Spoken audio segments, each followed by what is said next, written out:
mga oras na ito, makakasama po natin si Amir Mawalil. No? Kasama po siya sa CP Mill at siya rin po yung head ng Communication Group of ARM. Pero meron po kasi tayong tinitingnan dito na issue. Ito po ay tungkol pa rin dito sa framework agreement na lalagdaan po maya-maya lamang dyan po sa Malacanang. Kung ating pong titingnan, no, itong agreement na ito back 40 years ago po, ito na po yung napakalaki na pinaglalaban po ng Bangsamoro. Kasi pag sabihin po nating Bangsamoro, yan po yung mga Moro people na nakatira po dyan sa May Mindanao. So they would call it usually as Bangsamoro. At ngayon, iniba na, no? Iibahin na yung ARM region sa Bangsamoro region. Pero napakalaki rin po ito na pagbabago tungkol po dun sa iba't ibang opinion po, ng mga ideya, ng iba't ibang sektor ng Bangsamoro land. So, marami rin po tayong gustong itanong, marami rin po tayong gustong malaman. Pero, narito po si Amir para bigyan po tayo ng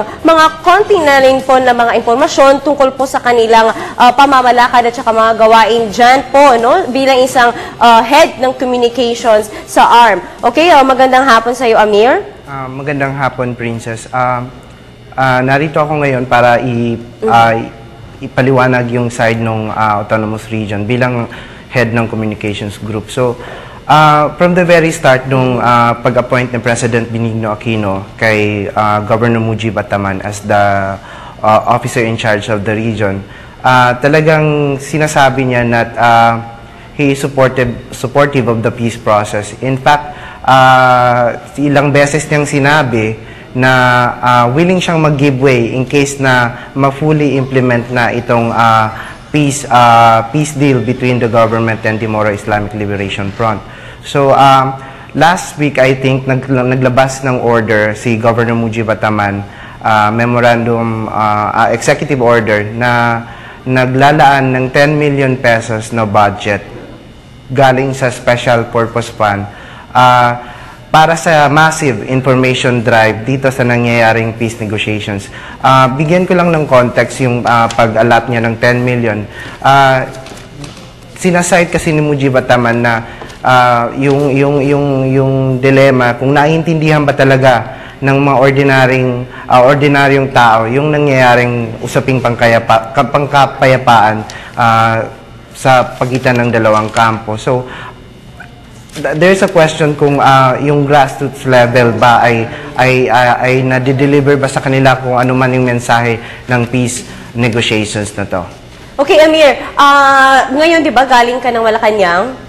Okay. So kung pwede, no, makita natin ulit 'yon. Ano na ba yung nagawa ninyo dun sa Malacanang? At saka question lang po namin, no, bakit pala nandun kayo, 'di ba? So alam naman natin na signing lang yung gagawin ngayon. So ano po yung take ng grupo ninyo na naka-standby pa rin kayo dun sa Malacanang? Actually, ko-correct lang kita doon, Princess, no? Kasi supposed to be nasa Malacanang kami ngayon. Pero dahil sa higpit nga ng security, at saka ang daming gustong dumalo, parang nag-giveaway kami sa ibang mas importanteng tao na para makapunta. Galing kami sa Mindiola. Since kahapon dumating yung Peace Caravan galing sa Mindanao, naglakbay sila from Friday, tapos kahapon lang sila dumating. So, ito yung mga activities na sinusuportahan din ng regional government to support the peace negotiations. Okay, so far, ano na ba yung mga activities na nagawa ninyo bago dumating ang araw na ito? Yun, isa sa mga activities namin ay yung Peace Caravan. Official activity siya ng regional government. Although may mga kasama kaming civil society, Mindanao Civil Society, na lumahok din sa Peace Caravan. Last week lang, pumunta si Miss Yasmin Bustranlao sa compound ng Autonomous Region para mag-conduct ng, bale kami yung nag-host, yung Autonomous Region ang nag-host ng parang peace, parang consultation, media consultation, dito sa inaabangang peace signing or agreement signing ng framework sa Malacanang ngayong araw. Magandang hapon, Mr. Amir, si Kirby Cristobal po ito. Sir, matanong ko lang kanina, nabanggit mo kanina yung Special Purpose Fund na 10 million pesos. Pwede bang pakilinaw mo po sa amin kung ano po at para saan po itong 10 million pesos na pondo po na ilalaan po para sa, dyan po sa sinasabi po ninyo? Gusto ko lang i-emphasize yung word na massive information drive doon sa paghatid ng mensahe, kung ano ba talaga yung ano ba talaga yung, ano about itong framework agreement.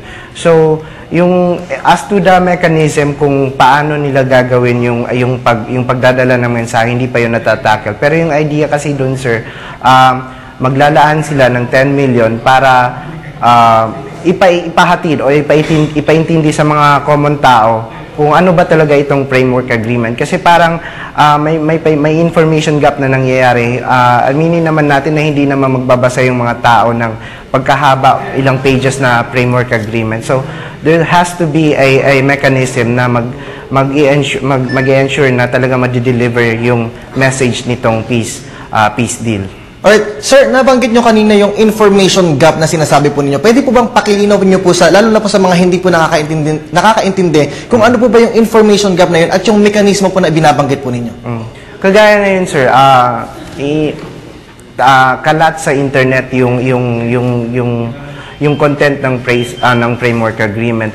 Pero ang tanong doon, sa mga liblib na komunidad sa Mindanao, like yung hindi naabot ng internet, walang computer, alam ba nila na hindi hinaabot ng mga opisyal ng gobyerno? Alam ba nila na kung ano itong framework agreement na sinasabi ng government at saka ng MLF? So basically yun lang, sir, yung to reach out sa mga tao para at least kung magkakaroon man, kasi merong proposed plebiscite dito sa mga added areas na isasali sa bagong political entity. So at least kung boboto man sila ng yes or no, kung kasali sila, at least naiintindihan na nila kung ano ba talaga about itong framework agreement na to.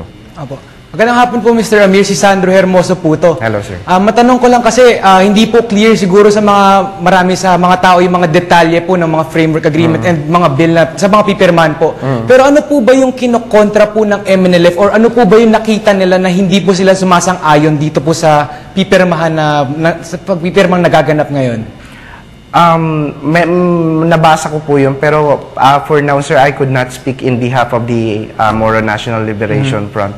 I think it is up for them to explain kung ano man yung mga nakikita nilang differences dito sa nangyayaring negotiations between the government and the MILF. Okay. Okay, Amir, follow up lang, no? Dyan po sa take ng MNLF at saka between MNLF and MILF, no? Saan ka pumapanig? Okay lang ba sa'yo ang ginagawa ngayon ng MNLF o sa tingin mo ay, depende po, no? Anong take nyo rito? I think dapat walang ganung questions. I think pumapanig tayo sa kapayapaan. Yes. Alam naman natin kung ilan yung na-displace na mga tao because sa nangyayaring kaguluhan sa Mindanao. Pinag-uusapan nga namin ng mga ilang communications or ng mga writers kahapon during the peace concert. Paano pag nagkaroon ng lasting peace sa Mindanao? Yung mga kapatid nating Muslim dito sa Metro Manila na na-displace ng war during the 2008 war, all-out war or 2001 all-out war, malaki ang possibility na bumalik sila sa Mindanao kasi nakikita nila na may pag-asa na ngayon.